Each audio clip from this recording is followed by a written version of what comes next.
जय श्री राम।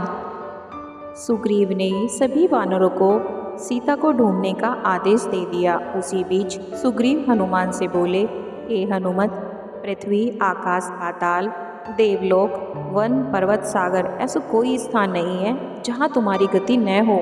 असुर, गंधर्व, नाग, मनुष्य, देवता, समुद्र और पर्वतों सहित संपूर्ण लोगों को तुम जानते हो और तुम अतुल, अद्वितीय, पराक्रमी और साहसी हो। तुम्हारी सूझबूझ और कार्यकुशलता भी अपूर्व है। मैंने सीता की खोज के लिए सब वानरों को आदेश दिया है, परंतु मुझे सच्चा भरोसा सिर्फ तुम्हारे ऊपर ही है और तुम्हें ही उनका पता लगाकर लाना है। सुग्रीव का हनुमान पर इतना भरोसा देखकर राम बोले, हे हनुमान, सुग्रीव की भांति मुझे भी तुम पर विश्वास है कि तुम सीता का पता अवश्य लगाकर लाओगे।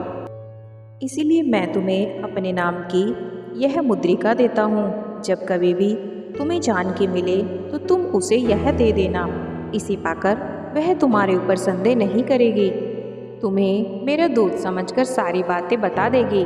राम की मुद्रिका लेकर हनुमान ने उसे अपने मस्तक से लगाया और राम व सुग्रीव के चरण स्पर्श करके अपनी वानर सेना के साथ सीता की खोज के लिए निकल पड़े।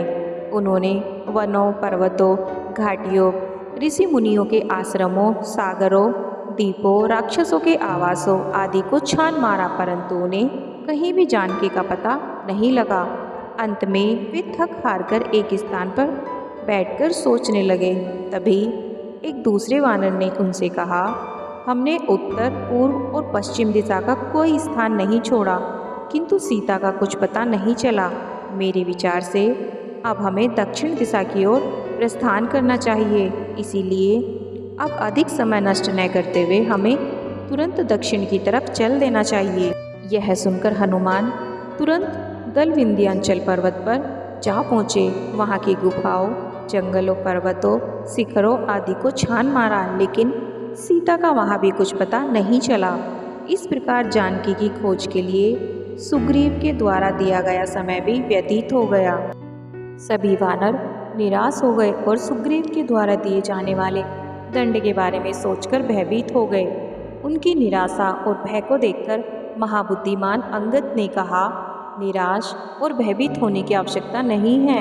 यदि हम सभी वानर एक बार फिर से कोशिश करके जानकी की खोज कर लेंगे तो महाराज सुग्रीव प्रसन्न हो जाएंगे और मृत्यु से हम बच भी जाएंगे।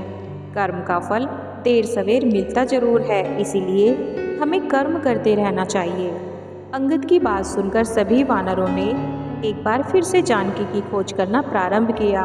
वहाँ का जंगल अत्यंत भयंकर और सुनसान था। वहाँ न तो पानी था और न ही कोई कंद मूल फल थे। उस जंगल में घूमते घूमते वानर भूख से व्याकुल हो रहे थे। तभी उन्हें एक गुफा दिखाई दी जिसमें बहुत अंधकार था, किंतु उसमें से हंस, कौवा, सारस और जल से भीगे हुए चकवे निकलते हुए दिखाई दिए। उन जल से भीगे हुए पक्षियों को देखकर हनुमान ने अनुमान लगाया कि अवश्य ही उस गुफा के भीतर जल का कोई न कोई स्रोत तो जरूर है। हनुमान ने सभी वानरों को उस गुफा में प्रवेश करने के लिए कहा।